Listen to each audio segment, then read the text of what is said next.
Hello नमस्कार दोस्तों। लोकसभा के फर्स्ट चरण के चुनाव में ही हो गया जेडीयू में बहुत बड़ा घात। जी हाँ, आप लोगों ने सही सुना।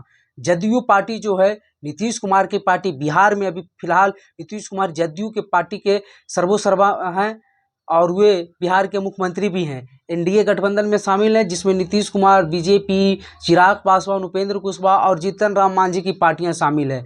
लेकिन नीतीश कुमार की पार्टी जहां इलेक्शन नहीं लड़ रही, कहा तो ये जाता है ना कि बीजेपी जहां इलेक्शन नहीं लड़ रही वहां बीजेपी के वोटर पूरी तरह से तैयार होकर वोटिंग नहीं करते हैं जेडीयू के उम्मीदवार को, और वे वोटिंग के समय एकदम आलसी दिखाते हैं। और जेडीयू जिस प्रकार से जेडीयू के वोट जो भी है 15-16% कहा जाता है, लेकिन अभी तो कहा जा रहा है कि जेडीयू का वोट बैंक कम के 7 से 8% आ गया है। लेकिन जो भी है वो बीजेपी को पूरा के पूरा जाता है और एकत्रित होकर। लेकिन बीजेपी का जो वोट बैंक है, बीजेपी जो है वो जेडीयू को पूरी तरह से वोट नहीं देती है।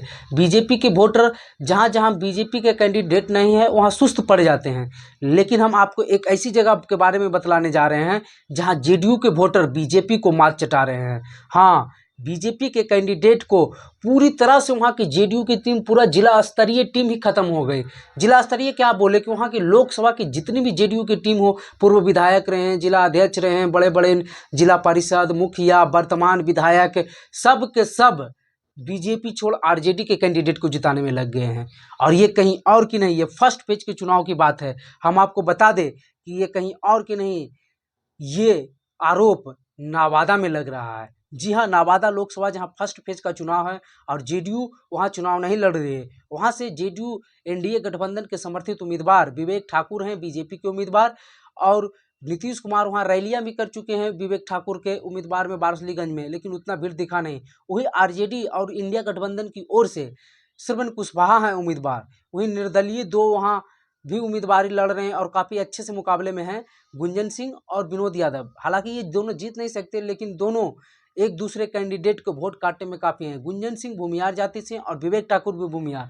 तो ये कहा यह जा रहा है कि ये बीजेपी के वोट बैंक में कटिंग कर रहे हैं। वही विनोद यादव पहले तो आरजेडी में प्रदेश महासचिव थे, लेकिन टिकट नहीं मिला तो वो अलग हो गए। तो कहा यह जा रहा है कि वो आरजेडी के वोट बैंक में सेंध मार सकते हैं, यानी कुछ वोटों को कटिंग कर सकते हैं। तो ये दोनों जो है निर्दलीय, ये भी काफ़ी महत्वपूर्ण भूमिका में नवादा में नजर आ रहे हैं। वहीं हम बात कर ले जेडीयू की नवादा की स्थिति, जेडीयू नवादा जिला या कहें नवादा लोकसभा क्षेत्र में, तो जेडीयू के जितने भी बड़े नेता हैं, चाहे वह कौशल यादव हो, कौशल यादव जेडीयू के जिला अध्यक्ष भी रह चुके हैं, जेडीयू से नवादा से विधायक रह चुके हैं 2 बार, और उनकी पत्नी गोविंदपुर से भी विधायक 2 बार रह चुके हैं। मतलब नवादा जिला का जेडीयू के सबसे बड़ा अगर कोई नेता है तो कौशल यादव को माना जाता है। और राजबल्लभ यादव को जितने बार मात दिए हैं वो कौशल यादव भी दिए हैं। कहा यह जा रहा है कि वो भीतर भीतर आरजेडी को सपोर्ट कर रहे हैं, और ये दिख रहा है क्योंकि राजबल्लभ यादव के खिलाफ कौशल यादव इस बार आरजेडी से टिकट लेना चाहते हैं विधानसभा का 2025 का। और जिसके चलते हुए जेडीयू के साथ के जितने भी नेता हैं, उनके आदमी हैं, सभी आरजेडी उम्मीदवार श्रवण कुशवाहा के समर्थित में दिख रहे हैं। हालांकि खुल के वे सामने नहीं आए, लेकिन भीतर ही भीतर बात चल रही है कि वे श्रवण कुशवाहा के सपोर्ट कर रहे हैं। वही हम बात कर ले जेडीयू के, जो अभी हाल ही फिलहाल में जो जिला परिषद थी पिंकी भारती, वो भी जेडीयू में जेडीयू छोड़कर, और जेडीयू के प्रदेश महासचिव भी रह चुकी है, आरजेडी में आ गई।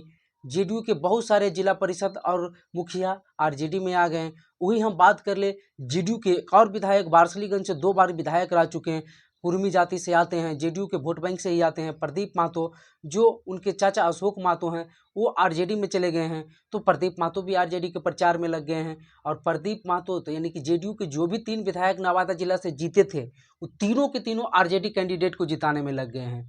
जी हाँ, और जेडीयू का कोई ऐसा और विधायक या नेता नहीं है जो जेडीयू से जीता है। हालांकि अभी तो नवादा जिला में एक भी विधायक जेडीयू का नहीं है, लेकिन जो पहले रह चुके हैं, जो जेडीयू के मजबूत किला हैं, वो सारे के सारे आरजेडी कैंडिडेट को जिताने में लगे हैं। और अशोक महतो बाहुबली हैं, किस प्रकार से उनके प्रति लोगों का रुझान है। तो ना वो मुंगेर में तो कुछ कर पाएँ या ना कर पाएँ, लेकिन नवादा में वो काफ़ी मदद पहुँचा रहे हैं श्रवण कुशवाहा को। और वो जो कुर्मी वोट है वो नवादा बरबीघा में, वो सभी श्रवण कुशवाहा को ट्रांसफ़र कराने की कोशिश कर रहे हैं, और काफ़ी हद तक ये होते हुए भी दिख रहा है। वहीं हम बात कर ले बरबीघा जो विधानसभा नवादा में आती है, तो वहाँ से जो मौजूदा विधायक हैं, नवादा जिला में नहीं पड़ता, जो हम पीछे बता रहे थे वो नवादा जिला की हम बात बता रहे हैं। अब नवादा लोकसभा की बात कर ले तो एक ही विधानसभा है बरबीघा नवादा लोकसभा में, जो शेखपुरा जिला से पड़ता है। वहाँ से जो विधायक है सुदर्शन, वो भी नीतीश कुमार से काफ़ी नाराज़ हैं। वो भी जाति से भूमिहार ही हैं, लेकिन नीतीश कुमार से काफ़ी नाराज़ हैं। और वे भी आरजेडी के उम्मीदवार को अगर समर्थन तो नहीं कर रहे हैं, करते हुए दिख रहे हैं, लेकिन अगर वो शांति से बैठते हैं तो फ़ायदा आरजेडी उम्मीदवार को ही होगा, क्योंकि वो जेडीयू उम्मीदवार यानी जेडीयू उम्मीदवार नहीं तो एनडीए उम्मीदवार विवेक ठाकुर को समर्थन नहीं करते हैं, क्योंकि उनकी टसमस अशोक चौधरी से चलती रहती है। तो फिर अगर घर बैठते हैं तो उनका भी वोट बैंक काफ़ी नुकसान पहुंचेगा, और जो बीजेपी को वोट नहीं मिल पाएगा तो आरजेडी कैंडिडेट को इस तरह से फ़ायदा मिल रहा है। और नवादा जिला में तो जेडीयू के, क्योंकि जेडीयू के जितने भी थे कौशल यादव के करीबी ही थे, जेडीयू में नवादा में कोई भी पद पर थे, तो वो सभी आरजेडी कैंडिडेट को सपोर्ट कर रहे थे। इधर प्रदीप महतो अशोक महतो के संबंधित थे, कुर्मी जाति से आते हैं, तो जितने भी इनके भी संबंधित थे, इनके भी जेडीयू के कैंडिडेट मतलब कि जो भी पदाधिकारी थे सब के सब, और ज़मीनी स्तर पर भी आरजेडी के समर्थन में आ गए हैं, और अंदर ही अंदर, और कितना तो खुलकर सामने आ गए हैं, और कितना तो आरजेडी पार्टी भी ज्वाइन कर ली हैं। तो जेडीयू नवादा जिला में एकदम खत्म की कगार पर है, और जेडीयू की कोई रहस्य नहीं। जो काम बीजेपी अदर लोकसभा में कर रही है जेडीयू उम्मीदवार के साथ, वो नवादा में जेडीयू के नेताओं ने बीजेपी के साथ खेल कर दिया है। हाँ, बीजेपी के उम्मीदवार को काफ़ी झटका लग रहा है नवादा में, और जितने भी जेडीयू के बड़े नेता हैं सब के सब आरजेडी कैंडिडेट को समर्थित कर रहे हैं। तो देखने वाली बात होगी कि क्या नवादा में आरजेडी कैंडिडेट चुनावी प्रक्रिया को जीत लेते हैं, या फिर विवेक ठाकुर इन सभी उलझनों को पार करके अपना विजयी का तिरंगा फहरा लेते हैं। ये देखने वाली बात होगी। लेकिन जो खबरें हैं वो आप लोग को हमने बता दिया। आप लोग कमेंट बॉक्स में बताइए कि क्या ये आप लोग का राय है इस खबर के प्रति। चलिए, ऐसे ही वीडियो देखने के लिए